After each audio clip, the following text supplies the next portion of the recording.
திருவார்க்கும் செய்தர்மம் கைகூட்டும் செஞ்சற் பெருவார்க்கும் பீடும் பெருக்கும் உருவார்க்கும் ஆதலால் வானொரு மாணி முகத்தோனே ஆதலால் கூப்பும் பிரதம் கை வேல்வேல் முருகா வெற்றிவேல் முருகனுக்கு கரகரோகரா. அனைவருக்கும் இனிய நமஸ்காரங்கள். எத்தனையோ விதமான கஷ்டங்கள்லாம் நமக்கு வாழ்க்கையில வந்துட்டு இருக்கு.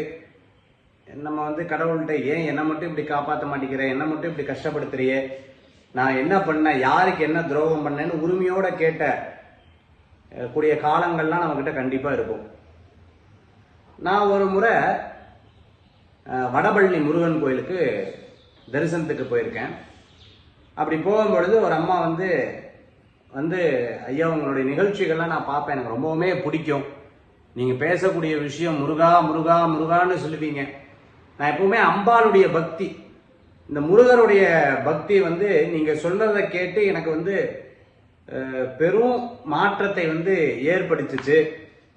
நான் வேல் வச்சு பூஜை பண்ணிட்டு இருக்கேன் ஐயா அப்படின்னு சொல்லிட்டு பேசிட்டு இருக்க கண்ல இருந்து அந்த அம்மாவுக்கு தண்ணி, ஏமா அழுகிறீங்க அப்படின்னு கேட்டா, பையனுக்கு வேலை இல்லையா, இந்த மாசத்தோட வீடு இது பண்ண சொல்லிட்டாங்க, பையனுக்கு வேலை இல்லை, முருகர் பார்த்துக்கிட்டே இருக்கார், ஆனா எப்ப எனக்கு விடிவு காலம் வருமோ அப்படின்னு அந்த அம்மா அழுதுட்டு இப்படி பின்னாடி திரும்பி பாக்குறாங்க, யாராவது பார்ப்பாங்களோ அப்படின்னு சொல்லிட்டு பாக்குறாங்க. நான் சொன்னேன், கவலைப்படாதீங்கம்மா, கண்டிப்பா உங்களுக்கு கிடைக்கும். எப்பவுமே நம்ம கோயிலுக்கு போனா நமக்காக வேண்டுவோம் இல்லையா, உண்மையாவே நமக்காக பிரார்த்தனை பண்ணுவோம். அன்னைக்கு அந்த அம்மா அழுததுல நான் போய் முருகர்கிட்ட போய் வேண்டேன், முருகா எப்படியாவது அந்த அம்மாவுக்கு ஒரு மாற்றம் கிடைக்காதா அப்படின்னு சொல்லிட்டு, ஏன் இந்த உலகத்துல கஷ்டம்லாம் இருக்காங்க பாருங்க, ரொம்ப பக்தியா இருக்காங்க உன் பேர்ல, இருந்தாலும் இந்த கஷ்டம் இருக்கு பாரு அவங்களுக்கு அப்படின்னு சொல்லிட்டு நான் வேண்டிக்கிறேன். தெரியும் கடவுள் எதற்காக என்ன காரணத்துக்காக இதை பண்றார் அப்படின்னு இறைவனுக்கு மட்டும்தான் தெரியும், நமக்கு தெரியாது.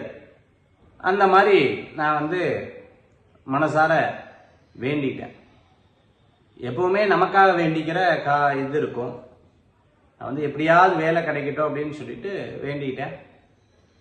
அப்புறம் அந்த அம்மா கொஞ்ச நாள் கழிச்சது, ஒரு நாளைக்கு ஒருத்தங்க ஜாதகம் பார்க்கறதுக்கு வராங்க. ஜாதகம் பார்க்க வந்த உடனே அவங்க எனக்கு இவங்களை எங்கேயோ பார்த்த மாதிரி இருக்கு, ஆனா எனக்கு சரியா ஞாபகம் இல்லை, எங்கேயோ பார்த்த மாதிரி இருக்கு. அப்போ அவங்க வராங்க, வந்துட்டு உட்காந்துட்டு, ஐயா என்ன ஞாபகம் இருக்கா அப்படின்னு கேட்டாங்க.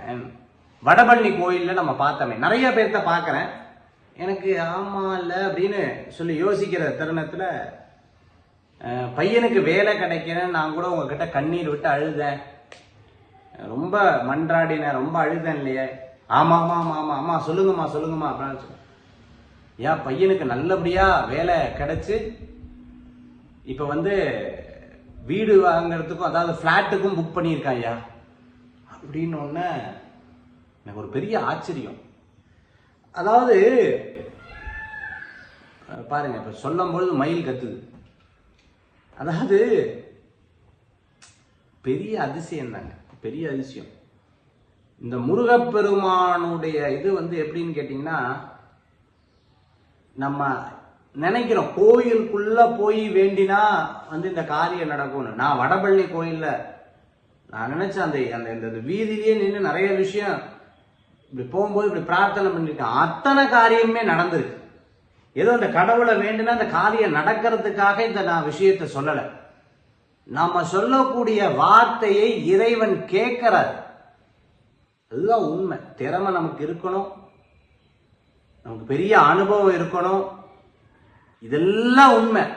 இது கூட சேர்ந்து அந்த இறைவன் பேர்ல உங்களுக்கு ஒரு பெரிய டெடிகேஷன் இருக்கணும், பெரிய அர்ப்பணிப்பு இருக்கணும், பெரிய ஒரு சரண்டர் ஆகும். அப்படி ஆகும் பொழுது கண்டிப்பாக அவர் வாழ்க்கையில பெரிய மாற்றத்தை ஏற்படுத்துவாருங்கிறதுல சந்தேகமே கிடையாது. அது நான் அனுபவபூர்வமா பார்த்த உண்மை, அனுபவபூர்வமா பார்த்த அற்புதமான உண்மை. இந்த காணொளி அதுக்காக தான் நான் சொல்றது. அதனால நீங்க முருகன்கிட்ட போய் மனதார வேண்டினீங்கன்னா போதும், அந்த காரியங்கள் வெற்றி பெறும். எத்தனையோ பேருக்கு சொல்ல முடியாத தர்ம சங்கடங்கள் திருமண விஷயத்துல இருக்கும், வேலை விஷயத்துல இருக்கும்.